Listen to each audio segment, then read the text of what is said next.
Sometimes you just can't tell if you're lucky or unlucky. It was a Saturday morning.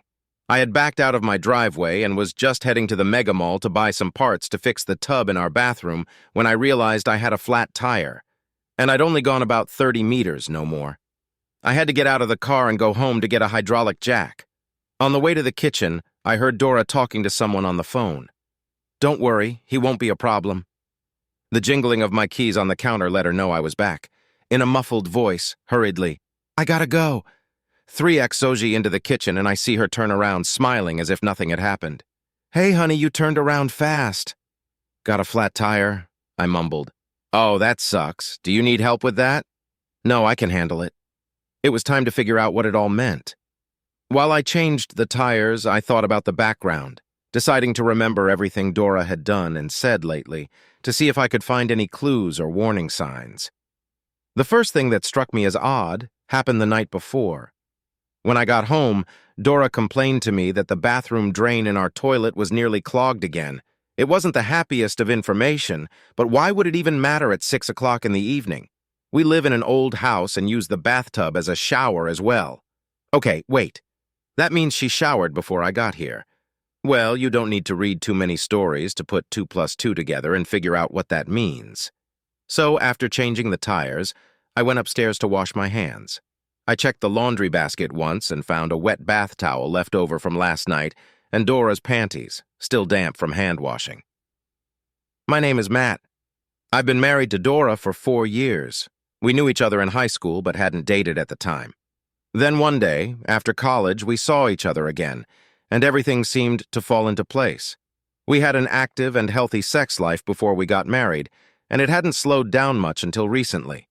Come to think of it, the first red flag was when our friends, Jim and Diane, got divorced. I was totally on Jim's side for all the crap he put Diane through during the divorce. Dora, on the other hand, couldn't understand how someone as mild-mannered as me could support such cruel, in her opinion, treatment of a cheating wife.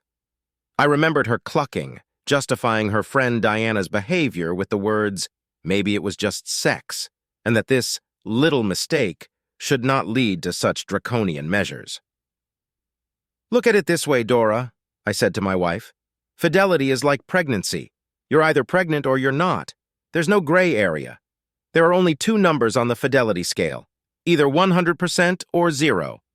In retrospect, Dora's reaction at the time spoke volumes to me. We recently bought this old fixer-upper.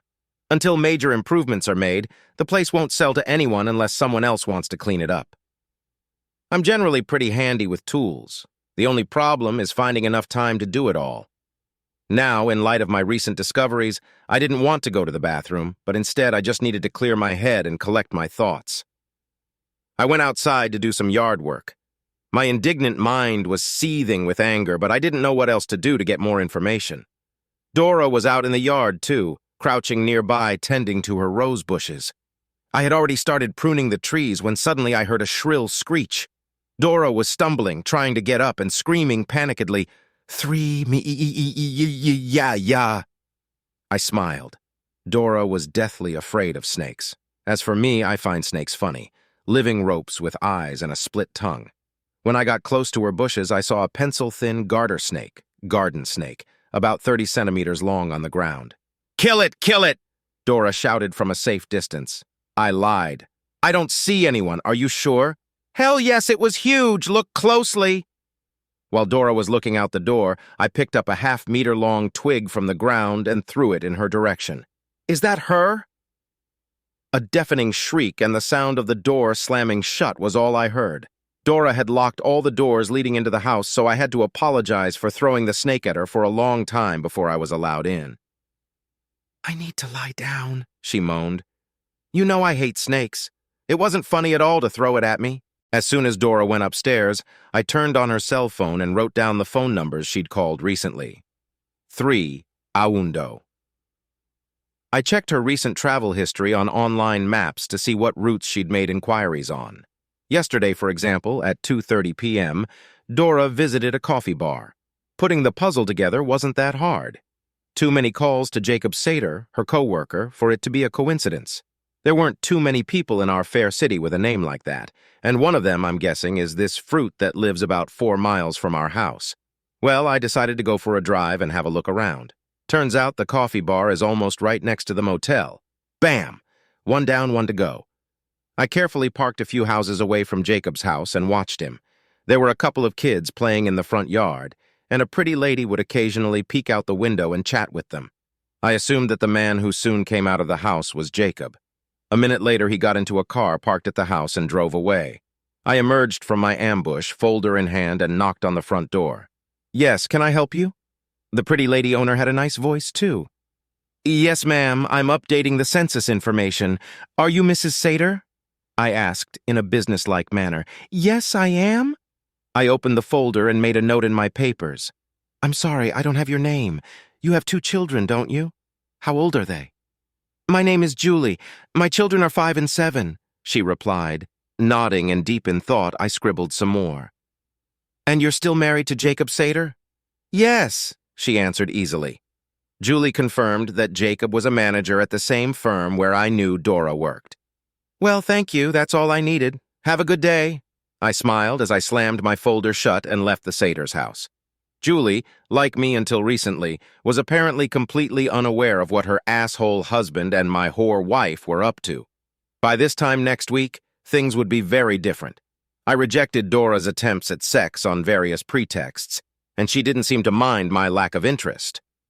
At the same time, I tried to keep to my routine as much as I could. I had to use a disposable telephone to prepare my plan. I wanted to be absolutely sure that what I had so far only suspected had really happened. It would be more than embarrassing to burn the earth on the basis of erroneous assumptions. On Friday, I took the day off and followed Dora to her work. Setting myself up for a long wait, I spent the morning reading erotic stories about cheating wives on my cell phone. For some strange reason, stories in this genre have become my favorite at the moment. Around 2:30 p.m., Dora walked down to her car and pulled out of the parking lot. Following her, I kept a decent distance, almost certain that the road would soon lead us both to a familiar coffee bar. And indeed, after parking the parrot, Dora headed straight for the motel stairs. I parked my car so I had a view of those stairs. A minute later, Jacob joined Dora, and the two of them went up to the second floor, where Jacob opened the room with his key. Now I saw everything I needed to see. I dialed my friend Alex's number, letting him know I was headed his way, and then started the engine and drove off. When I got home, Dora was surprised to find me there, sprawled out on the couch watching TV. I had no doubt she'd want to shower as soon as possible. "Matt, what are you doing home so early?" Lingering in the living room aisle, she asked a little worriedly. "I had some urgent business to attend to, so I took the afternoon off. I see you took the afternoon off too, didn't you?" As if nothing had happened, I asked her a counter-question in a steady voice. I wondered what she'd come up with as an excuse. "I spilled a drink on myself, so I decided to go home and take a shower. I'll be down soon, and let's go out for steak." Wow, Dora showed impressive agility and quick thinking in an unexpected situation. Wow. I, unlike her, could barely contain myself. While I waited for Dora, I had removed the regular doorknob from the bathroom door and replaced it with one that could only be opened from the bedroom side. The door opened from the bedroom to the bathroom, and now, once inside, Dora would be stuck. In the bathroom itself, we had no window, only air conditioning. The door, however, like all the other doors in the old house, was a rather heavy wooden door. After a while, I tiptoed up the stairs and heard the bathroom door click shut. I pulled its handle from the outside to make sure it was locked. A few seconds later, there was a hysterical shriek. Dora was pounding on the door, but the pounding wasn't as loud as her panicked screams. I turned on the radio next to the bed and turned up the volume to drown out the screams. You see, I had borrowed 2 very large snakes, yellow anacondas, from my herpetologist friend Alex. They were each about 2.5 meters long and about the girth of my hand. They were too big to slip under the door, so I put them in the tub and pulled back the curtain. Anacondas aren't poisonous, but when they get really hungry, they can attack. Alex feeds them well, so it'll be a few weeks before they're any more dangerous. "Matt, let me out, Matt, please let me out." The screams from the bathroom continued. "Maybe Jacob can help you. What's his number?" I went to the door and asked loudly, "Oh, oh God, I'm sorry, Matt. It was just sex. I love you. Please let me out." Followed by a squeal and a new round of screaming. Maybe the snakes were getting a little friendlier to Dora. Then I heard a terrible crashing sound. "Matt, fuck you. Open the door." "Honey, it's just snakes," I said reassuringly from behind the door. "But be careful. They're attracted to human fluids," I said in a slightly concerned tone of voice at the nonsense I'd just made up. "Oh, no, no." And then more rumbling noises. I think she's throwing whatever she can get her hands on at the scary, rustling snakes. "Honey, try not to fall asleep in there because that's when they eat and reproduce." I continued to spout nonsense. I heard sobbing from inside. "Matt, open the door. I'm sorry. Open the fucking door." "Calm down, honey. You better turn off the lights." Just in case, I added a few freshly invented facts. "They get aggressive in bright light. I'll come check on you in a few hours." For the next few hours, amidst the hysterical sobbing, the rumbling sounds of something crashing were heard now and then. Then suddenly, there was a loud thud. Dora must have fallen off the toilet or sink, for her screaming voice changed radically, ringing with panic and ultrasonic terror. "Matt, help me! Help me! Get off me! Get off me! Dora, just try not to frighten them," I cut in as she drew in air for another scream. "Otherwise, they'll panic and try to crawl into the dark, warm, and damp holes." I spouted some more nonsense. All this noise and rumbling made it too disturbing to sleep in the bedroom, so I moved to the living room and slept on the couch.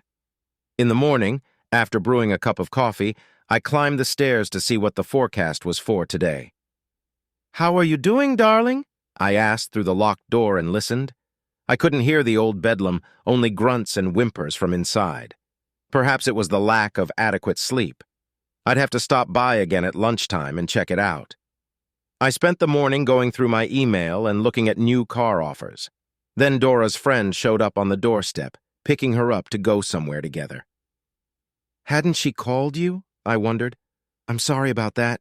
She didn't sleep well last night, and she's not feeling well at all. She's been acting kind of weird." "I'll tell her you stopped by." Every once in a while, I'd hear rumbling and screaming. She must have gotten a little hungry by now, too. "Did you finish your shower in there yet?" I knocked on the bathroom door. "I'm going out for a while to enjoy a nice juicy steak. Bring anything back from there for you?" In a very weak voice. "Please open the door. Please. I don't have the energy to apologize anymore. What do you want? Well, please open the door." "Watch them closely when they intertwine. It's a sign that they are getting aroused. You better not be near them if that happens," I warned her as another idea popped into my head. "Open the door, damn it!" An anguished ultrasonic shriek threw me off the tub, followed by more hysterical sobbing and screaming. I had more things to do today that were waiting to be done. The lawn needed mowing, by the way. I paced vigorously in front of the house as I tackled this important and necessary process. Then I watched television all day. After the broadcast of the golf tournament ended, I checked back in to see how the celebration of love and oneness with the fauna world was going. I knocked on the door, hammering Morse code on the wood. "How are you and your lovers doing, dear?" "Her. They're on me. Get away, help me." Apparently Dora had dozed off after all, and her yellow lovers took their chance and snuggled up to her, wrapping their temporary housemate in their loving embrace. "I will leave you and your lovers alone. I'll be back in the morning to wish you sweet dreams, dear." "Matt, open this door now." What a bossy little thing. Well, I guess I'll leave it in timeout for a while longer. The crying and screaming continued at random times throughout the night. I slept in the distance again, on the now familiar living room couch. With my steaming morning coffee in my hand, I climbed the stairs again and put my ear close to the wood paneling. Not a sound could be heard from inside. Maybe she had managed to get some rest after all. I cautiously opened the door. Dora lay passed out, wedged between the wall and the toilet. The bathroom was chaotic and a complete mess. I put the 2 snakes into the canvas bags Alex had provided me. It only took a few minutes to put the regular doorknob back on. I used my phone to take a video of a ragged Dora sleeping in the toilet bowl's embrace and document the damage she had done during her confinement. I then called 911 and informed them that my wife had lost her mind. I had thoughtfully stashed the canvas bags of anacondas in the trunk of my car. When the patrol car arrived, I told them how Dora had first locked herself in the bathroom and then started trashing it. I didn't know if she was stoned or abusing drugs, but she was screaming something unintelligible and raving about the snakes around her. Yes, she was acting completely paranoid, like she was crazy. Of course, I agree with you officers. She definitely needs some psychiatric help, and I'm willing to sign all the necessary paperwork for my wife to get it. When they tried to move Dora out of the way, she started kicking and screaming, "Snakes! Get away from me!" and swung her arms wildly at the cops. It took the efforts of 2 burly officers to subdue her. As they took a collapsed Dora outside, they informed me that they would be taking her to the hospital for further observation. Before leaving, the cops took pictures of the upside-down bathroom, checked the lock on the door, jerked the knob back and forth, and searched for snakes without success. On the way to the hospital, I stopped by Alex's house. Both snakes, in my opinion, were not hurt in the slightest and seemed even quite squirmy after their adventures. I promised to treat Alex to a big steak for dinner. I think I deserved at least an Oscar nomination for supporting actor for my performance in the hospital. I couldn't have gotten more sympathy from the nurses and doctors. They assured me that my wife's case, although unusual, happens several times a year. I peered through the window inside the room and saw that the orderlies had Dora securely encased in a straitjacket. The sedatives should help her regain her composure over time. The doctors have convinced me to agree to keep her in observation for at least a week. I don't think it'll reflect well on her resume. The report that came back a week later wasn't too encouraging for Dora. Every time someone or something near her moved, she pounced on it and screamed. The patient also kept ranting about how I had locked her in a bathtub with snakes to punish her for her cheating. Her cheating? How? She's having an affair? I continued, to the best of my ability, to play my best husband-caught-off-guard role. With someone she works with named Jacob, they told me. Shit, I need to sit down. I don't feel so good. So you think it's guilt that's got her off the rails? The brain is a very complex thing. It's hard to say what caused her to snap. They sympathetically handed me a glass of water. There were no snakes in there, so what's going to happen to her now? I asked her attending doctor. We have drawn up the necessary paperwork to keep your wife under observation for another 2 weeks, he replied. I called my lawyer and asked him to start divorce proceedings. He, in turn, has contacted Dora and Jacob's employer and is working on a settlement agreement. Jacob is a manager at their company and Dora is not, so they didn't have to mix their bodily fluids in the most outrageous way. While Dora is being treated for her nervous breakdown, she can't be served with divorce papers. No problem. They'll be waiting for her when the medical examiners do release Dora. She'll also have to find another job. I hear Julie has also declared it's hunting season on Jacob's former employer. By the way, Jacob, as I just found out, also went into the same hospital for a little while. Turns out he was bitten by a poisonous snake he found in his car. They had to amputate a few extra fingers. I bought a poster like this and put it up in my office. A snake may shed its skin, but it's still a snake. Remember that before you let certain people into your life.